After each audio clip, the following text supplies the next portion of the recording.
Bem-vindo à Bíblia de Estudo comentada em áudio.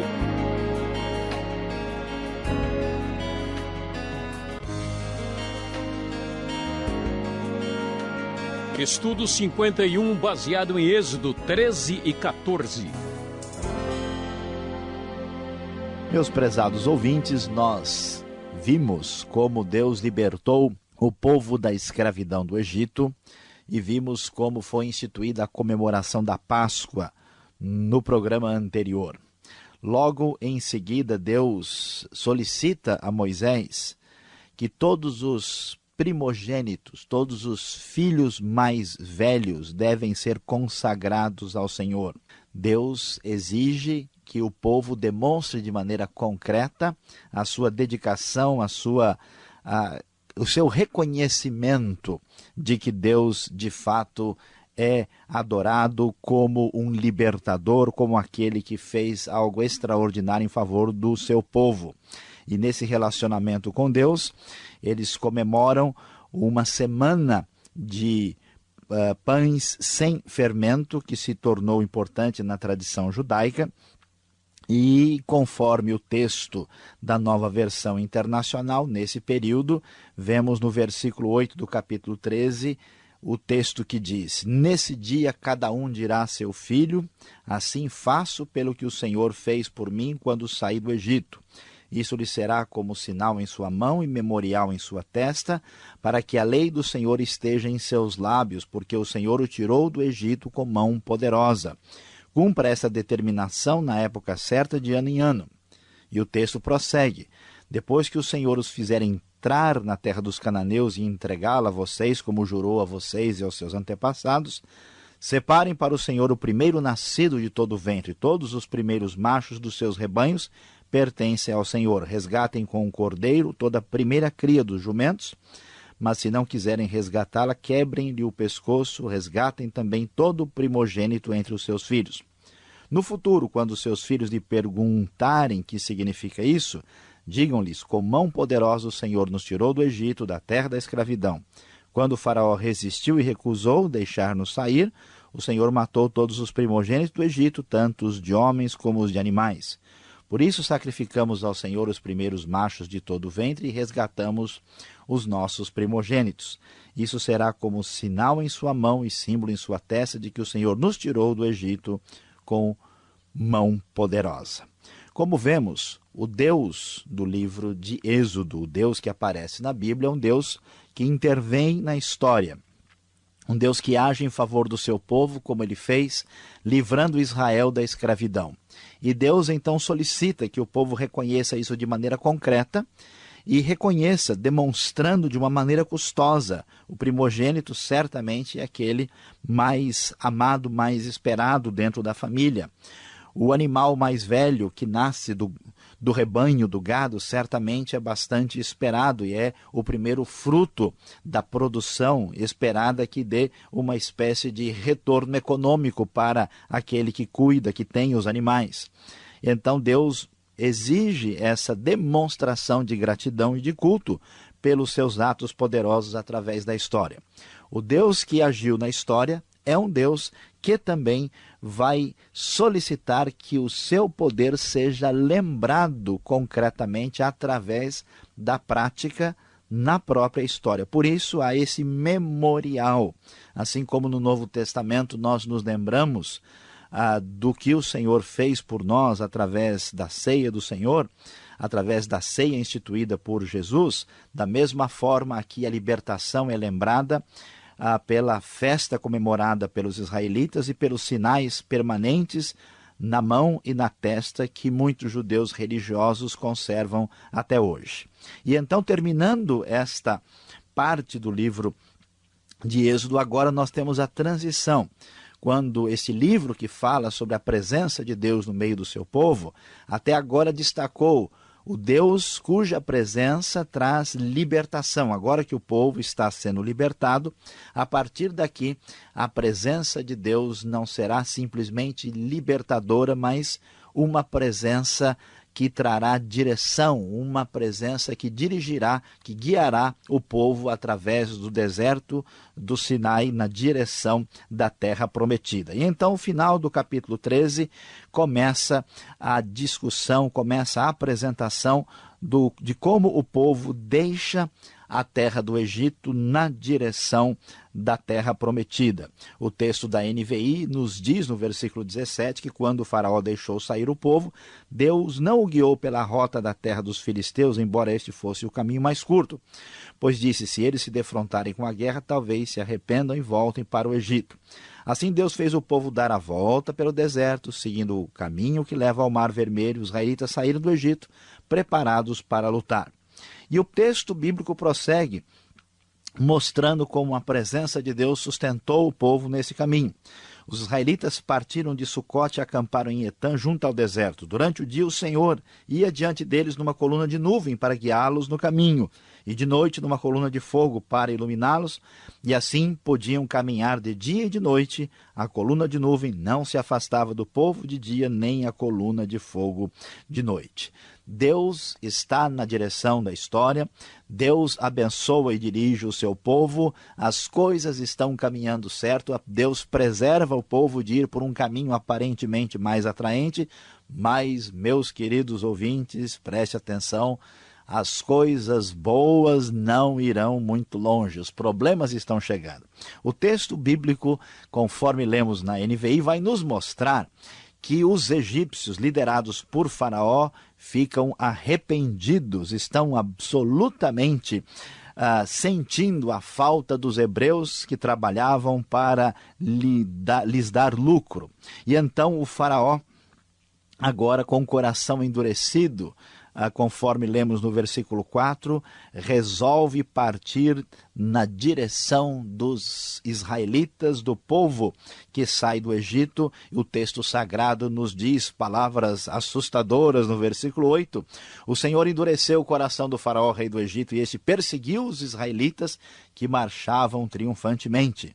Os egípcios, com todos os cavalos e carros de guerra de Faraó, os cavaleiros e a infantaria saíram em perseguição aos israelitas e os alcançaram quando estavam acampados à beira do mar, perto de Piairote, defronte de Baal-Zefon. Imaginem só, depois de libertos do Egito, agora caminhando pelo deserto, numa situação tão difícil e complicada, somente tendo a esperança para guiá-los pela frente, e agora nós enfrentamos a grande dificuldade, o grande problema de vermos este povo agora perseguido de novo pelos egípcios. E que situação difícil! Atrás deles estão os egípcios. Na frente deles logo se apresentará o Mar Vermelho. E eles não têm como tomar qualquer atitude que seja considerada fácil e tranquila. E o texto então nos diz que os israelitas ficam apavorados diante desta circunstância e dizem, reclamando, foi por falta de túmulos no Egito que você nos trouxe para morrermos no deserto? O que você fez conosco, tirando-nos de lá? Já lhe tínhamos dito no Egito, deixe-nos em paz, seremos escravos dos egípcios, antes ser escravo dos egípcios do que morrer no deserto. Moisés, devidamente trabalhado com Deus, com firmeza diz, não tenham medo. Fiquem firmes e vejam o livramento que o Senhor lhes trará hoje, porque vocês nunca mais verão os egípcios que hoje vêm. O Senhor lutará por vocês, tão somente acalmem-se. Palavras da NVI. E então, nesta hora, naquela situação absolutamente terrível, é impressionante como muitas pessoas imaginam que Deus simplesmente existe para livrar-nos das nossas dificuldades, problemas e desafios, mas, na verdade, aqui em Êxodo 14, vemos Deus proporcionando os desafios que certamente nos beneficiam. Então, numa hora como essa, o próprio Senhor diz a Moisés, por que você está clamando a mim? Tem hora que não é hora de clamar, é hora de agir. Diga aos israelitas que sigam avante. erga a sua vara e estenda a mão sobre o mar, e as águas se dividirão para que os israelitas atravessem o mar em terra seca. Eu fico imaginando, eu quero que o querido ouvinte pense agora naquela realidade daquele mar diante daquele povo, o pessoal totalmente apavorado, e lá de longe se vê poeira, se escuta um ruído, os egípcios estão chegando e o povo sem condições de enfrentá-los diante daquela circunstância. E então nós lemos claramente na palavra de Deus que o anjo de Deus que ia à frente dos exércitos de Israel retirou-se, colocando-se atrás deles. A coluna de novo também saiu da frente deles e se pôs atrás. Entre os egípcios e os israelitas, a nuvem trouxe trevas para um e luz para o outro, e os egípcios não puderam se aproximar durante a noite. Então Moisés estendeu a mão sobre o mar, e o Senhor afastou o mar e o tornou em terra seca. O texto hebraico é muito claro em mostrar que a terra ficou muito seca, usando uma palavra específica para isso.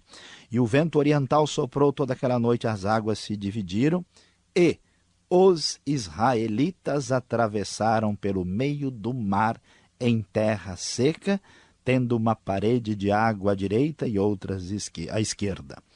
Os egípcios perseguem, vão atrás, tentam chegar mais perto, mas novamente Deus faz com que as rodas dos seus carros comecem a soltar-se e eles têm dificuldade.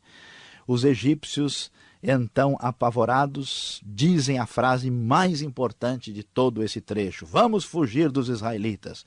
O Senhor está lutando por eles contra o Egito. Então o Senhor disse a Moisés, depois que o povo, imagina o povo atravessando no meio daquelas paredes de água, talvez pensando, e se essa água voltar agora? Imagine, amigo, querido ouvinte, você que está aí criticando o israelita daquela época, se você tivesse naquele, eu não quero nem pensar, nem comentar sobre isso. Vamos prosseguir adiante na nossa reflexão aqui sobre esse tema tão especial, fé em Deus e pé na água, ou melhor, pé na terra seca, porque a água está do lado. O texto então nos diz que Moisés estendeu a mão sobre o mar ao raiar do dia, e o mar voltou ao seu lugar. Quando os egípcios estavam fugindo, foram de encontro às águas, e o Senhor os lançou ao mar. As águas voltaram e encobriram seus carros de guerra, seus cavaleiros, todo o exército do faraó, que havia perseguido os israelitas mar adentro. Ninguém sobreviveu. Mas os israelitas atravessaram o mar pisando em terra seca, tendo uma parede de água à direita e outra à esquerda. Naquele dia o Senhor salvou Israel das mãos dos egípcios. Os israelitas viram os egípcios mortos na praia. Israel viu o grande poder do Senhor contra os egípcios, temeu o Senhor e pôs nele a sua confiança, como também Moisés, seu servo. Vemos aqui, meu querido ouvinte, que Deus propicia circunstâncias difíceis, que serão desafios, que certamente nos beneficiarão e não dificultarão, no final das contas, a nossa vida. Vemos que Deus é justo, toda a maldade, toda a prepotência dos egípcios foi julgada, aqui a justiça prevaleceu, eles foram punidos pela sua atitude.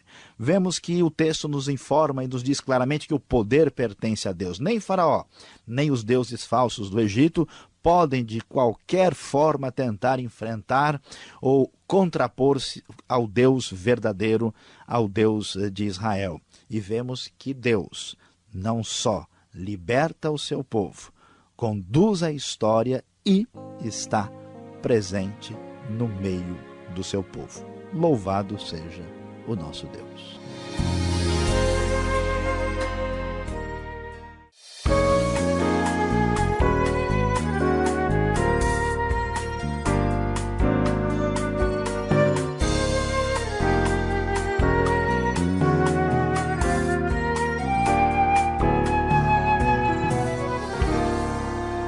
Muito bem, Saião, chegamos agora com as perguntas. É aquela segunda parte do programa que acho que a maioria dos nossos ouvintes fica esperando, né?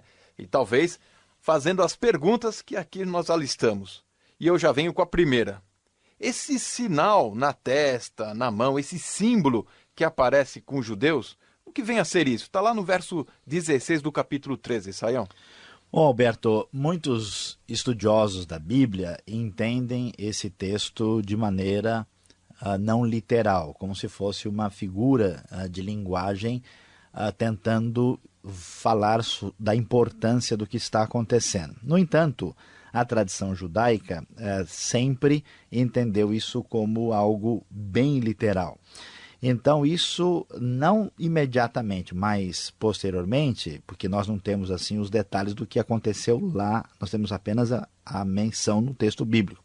Isso é que ocasionou a prática de escrever certos textos bíblicos, no caso da tradição judaica, próprio texto de Êxodo aqui, e especialmente o texto mais importante de toda a tradição judaica, que é o Shema, de Deuteronômio capítulo 6 e também Deuteronômio capítulo 11, eram colocadas em pequenas tiras de pergaminho e colocadas em duas caixinhas pequenas, caixinhas geralmente feitas de couro, né? E os judeus bem religiosos e praticantes amarram isso na testa, no braço esquerdo, antes de fazer orações na parte da manhã. Essas caixinhas pequenas são chamadas de tefilim, né? Ou então filactérios. Há uma menção disso, por exemplo, em Mateus capítulo 23, versículo 5. Essa prática tem relação com esse texto, mas assim, fica claro que ela surgiu já no período da formação do judaísmo como religião, já depois da Babilônia. Então, assim, nós não temos os detalhes da época, mas temos como perceber como os judeus lidaram com esse texto. Então, hoje, quando você vê um judeu religioso, né, com essas caixinhas, você deve, isso aqui está associado com o texto de Êxodo capítulo 13. Interessante, quanta coisa para aprender, não é mesmo? Mas vamos seguir em frente. O que mais chama a atenção em Êxodo 13 é exatamente o 14, essa travessia do mar, né? Seria o Mar Vermelho mesmo? Seria um outro ponto onde que era possível, né, passar correndo? É um negócio assim que chama muito a atenção, inclusive da ciência, Sayão. Pois é, aqui a questão é um pouquinho mais complicada, porque é importante que todos venham a saber que o texto no hebraico nós temos a expressão Yam Suf. Yam Suf literalmente seria o que a gente poderia dizer mar de juncos. E o Mar Vermelho é muito grande, ele desce ali, né, todo o lado ocidental da Península do Sinai.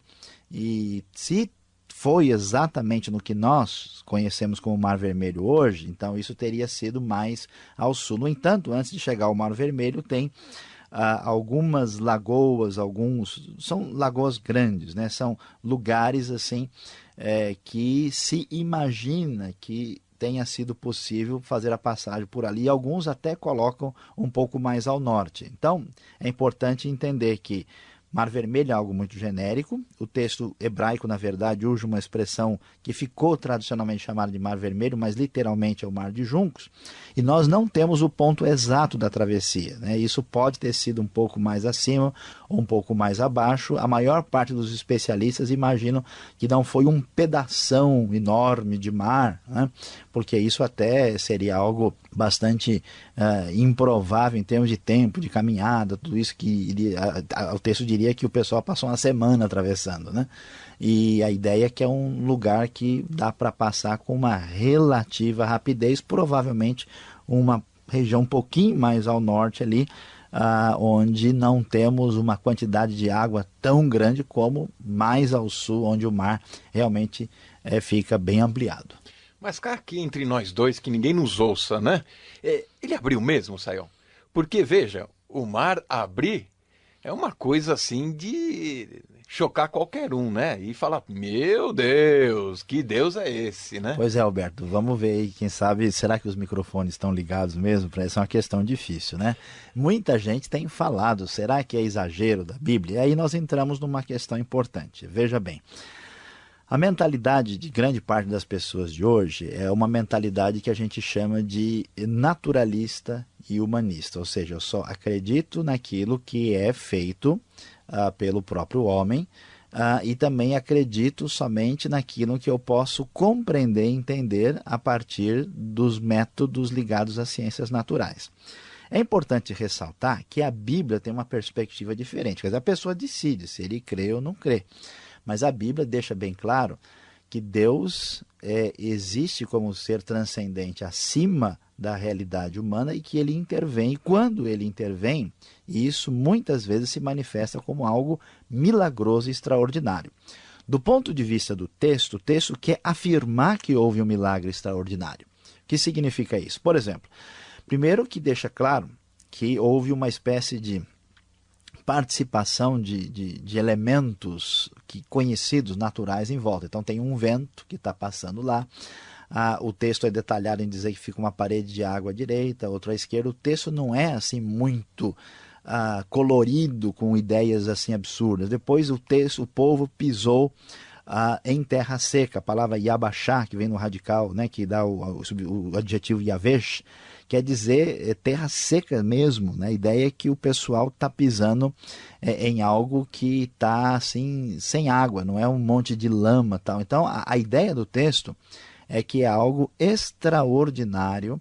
Então Deus agiu, houve talvez alguma participação de elementos naturais, mas sem dúvida a ideia do texto é que isso é um sinal milagroso da parte de Deus na intervenção do seu povo. E a Bíblia mostra que essas coisas extraordinárias aconteceram em situações detalhadas e pontuais na história da salvação, né? Então, para a gente não imaginar também que isso é coisa para se ver todo dia, nem na Bíblia não é assim. Então é muito difícil ficar assim, sendo sensível ao texto bíblico e negar a possibilidade do miraculoso e do extraordinário aqui. Devemos crer no texto. Obrigado, Sam, pela explicação e olha, ouvindo isso a gente fica mais apaixonado pela Bíblia. Continue na sintonia, vem aí a aplicação desse estudo.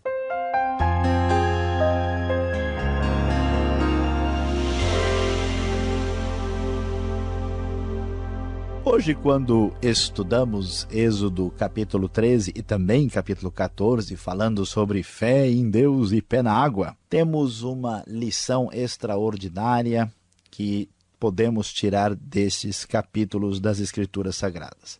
E a grande lição para nós hoje, surpreendentemente, é: Deus gosta de grandes emoções. Nós, muitas vezes, imaginamos a Bíblia, imaginamos nosso relacionamento com Deus como algo assim, meio sem tempero, algo cansativo, como se a fé fosse uma coisa absolutamente sem graça. Mas isso é falta de ler a Bíblia e de entender, porque veja bem que história bonita e extraordinária. Deus poderia ter pegado o povo, pegar um anjo bem grandioso e trazê-lo direto para a terra prometida, mas Deus prefere permitir que o povo enfrente a dificuldade da oposição do faraó, coloca o povo ali na beira do mar, entre o exército de faraó e o mar diante deles, e Deus age de uma forma que quem lê o texto certamente sentirá fortes e grandes emoções. Por que Deus faz isso? Porque somente através de experiências fortes e extraordinárias, é que de fato literalmente vai cair a ficha da nossa mente, do nosso coração, de saber quem Deus é, como Ele age e como Ele nos ama, nos liberta e abençoa a nossa vida. Portanto, esqueça essa ideia de que a vida com Deus é uma vida chata. Deus tem grandes emoções e Ele, quem sabe, está preparando uma para a sua vida. Deus o abençoe e ensine muito a todos vocês com as suas emoções extremamente importantes em favor das nossas vidas.